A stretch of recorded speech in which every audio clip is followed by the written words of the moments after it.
Ladies and gentlemen, the Raiders made the worst kind of history yesterday without Josh McDaniels. That may have sealed it for the Vikings. He's flipping for a 3-0 win. It was more like soccer than American football because no one ever scored and it dragged on forever. It's getting so bad for rookie quarterback Aiden O'Connell that head coach Antonio Pierce has suggested making a drastic decision at quarterback. Plus, owner Mark Davis had a long meeting with the head coach last night while Davante Adams pulled a surprise move in the locker room. But the good news is the Raiders finally have a defense. We'll get into all that and more. Make sure to like and subscribe for more content from me, Wi-Fi Willie. Last year with genius Josh McDaniels, the offense wasn't horrible. It wasn't the worst in the world. Davante Adams had 1,500 yards and the team was top 10 in a lot of categories. But this year the Raiders have a defense but no offense. It's like they keep swapping. Why can't we get both at the same time? And a lot of Raiders fans are swapping their tickets. They're selling them to other opponents on different teams. You saw this here. It was Vikings Nation at Allegiant Stadium. Absolutely disgusting seeing all these Vikings fans here celebrating in Vegas. And it's just our luck. Every single freaking color stands out amongst black. But what do we expect? The Raiders were 5-7 going into this Vikings game. Maybe the offense was a little too relaxed from the bye. I don't know what the hell they did last week, but they were way too relaxed. Davante Adams does not look relaxed here. He looks completely broken, zenned out, thinking about, wow, damn, Josh McDaniels really tricked my ass into coming here. But I feel bad for the former Fresno State alum, the former Fresno State Bulldog, sitting here wondering what the hell is going on. This game was tied for the NFL's lowest scoring game in history. You never want to be a part of that. How the hell can you not score a freaking field goal when you have Davante Adams on your team? We have seen Mark Davis a lot this year in the owner's box, yelling at Josh McDaniels, upset about the situation that ended in Josh McDaniels, former Raiders head coach, being fired. We have not seen him yell too much during the Antonio Pierce era, during the interim head coach era, but he is chatting with this guy a lot after games and it's getting sort of old. You have Vic Tafur of The Athletic saying the owner talking to the coach for a long time after the game is getting old. One thing about this is you tend to see Aiden O'Connell go out there in the post-game presser before Antonio Pierce because he's having an intense discussion with Mark Davis about this shit show. It would take a lot better execution for us to be successful, and again, I put that on myself.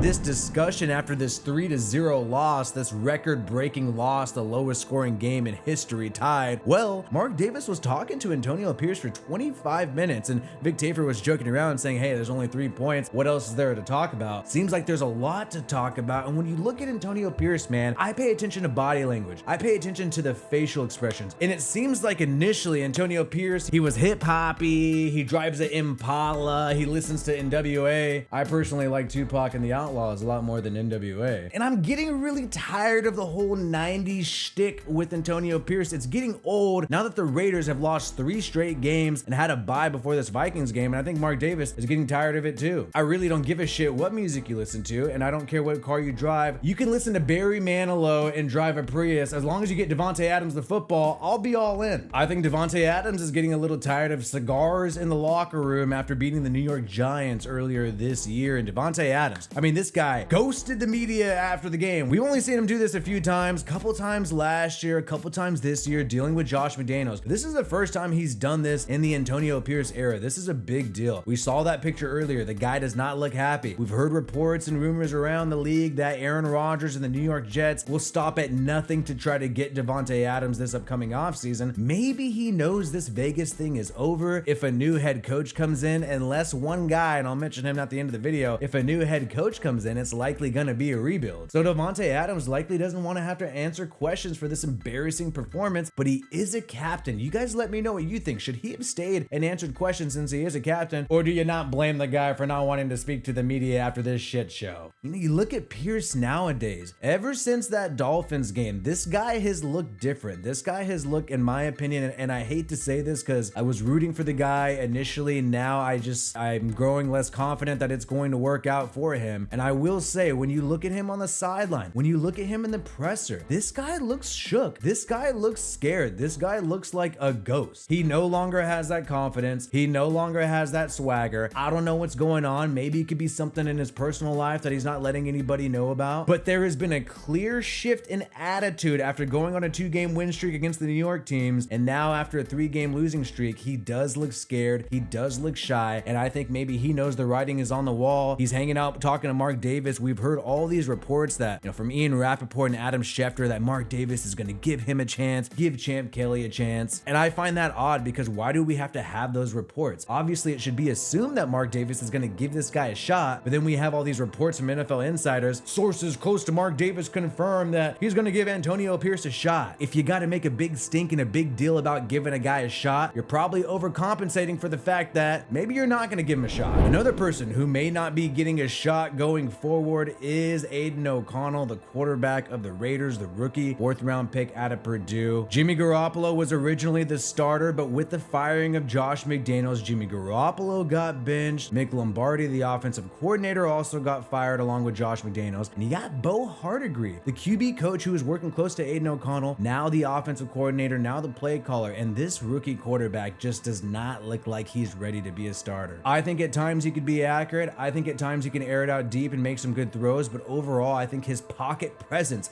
is terrible. The Raiders' offensive line is very bad at run blocking this year, but they are pretty good at pass blocking. I think they have kept their quarterback safe for the most part. But Aiden O'Connell seems to crack under pressure. He seems to not know what to do after his first read is not available. One thing that really changed everything for Aiden O'Connell in this past game was that interception he had on the first play of a drive. He looked like he panicked. He threw it really quickly, and the defense had just made a huge stop. A lot of momentum was in the Raiders' favor there, and he totally blew it and sucked all the energy from the Raiders. Now Antonio Pierce, the interim head coach, to save his job. We know playoffs, if we're gonna be real, and I try to be hella real with you guys, it would be a freaking miracle to make the playoffs right now. The Raiders are 5-8. But Antonio Pierce is gonna wanna win as many games as possible for his resume to turn this into a full-time job. He may consider going to Jimmy Garoppolo in that event. And when he's asked about this, he was asked about this after the game on Sunday, asked about it Monday morning, all he has to say is maybe. Congratulations to quarterback going into Thursday, or still with Aiden. Yeah, I'm still evaluating. We're going through that process now. We'll see how the week goes. No inclination to go to Jimmy? We'll evaluate everything going forward.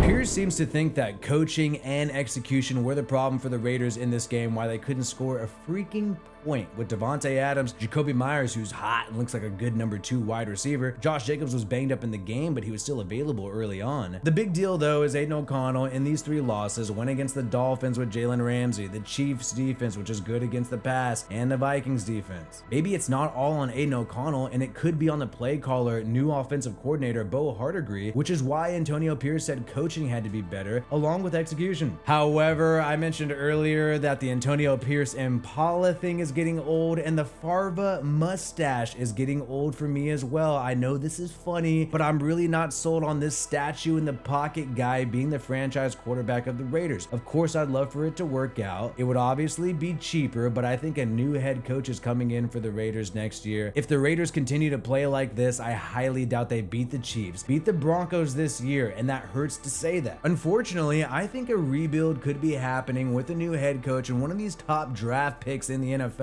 at quarterback. The only way the Raiders don't rebuild, and I said this on X, on Twitter, follow me at Real Wi-Fi Willie, but the only way the Raiders do not rebuild, and a lot of you don't want to hear this, but the only way, and the only way they don't rebuild and they keep Davante Adams, keep a lot of these same players, is if they go out there and they sign John motherfucking Gruden as head coach of the Raiders, and shit, while you're at it, maybe trade for Derek Carr. And I know that sounds dumb as hell and it sounds like fantasy land, but John Gruden drafted a lot of these players who are on the Raiders. Devon Diablo, Trayvon Merring, Malcolm Kuntz, Nate Hobbs, Max Crosby, Hunter Renfrow, Amik Robertson, who's been balling out. That's a Gruden draft pick, and this is just all off the top of my head. Davante Adams too. Who did he come to play here with? We all know Derek freaking Carr. So I do not think this is going to happen. John Gruden's lawsuit is heating up in January. We'll have another update on that tomorrow. But I think if you get a new head coach, he's going to trade trade away all the pieces. It's going to be a full rebuild. The only way you stay with these same guys is to hire the guy who drafted them and grab the quarterback who the wide receiver wanted to play with originally. The Raiders will not have much time off, and Antonio Pierce will get another shot to get a victory for the Raiders against the Chargers, but this time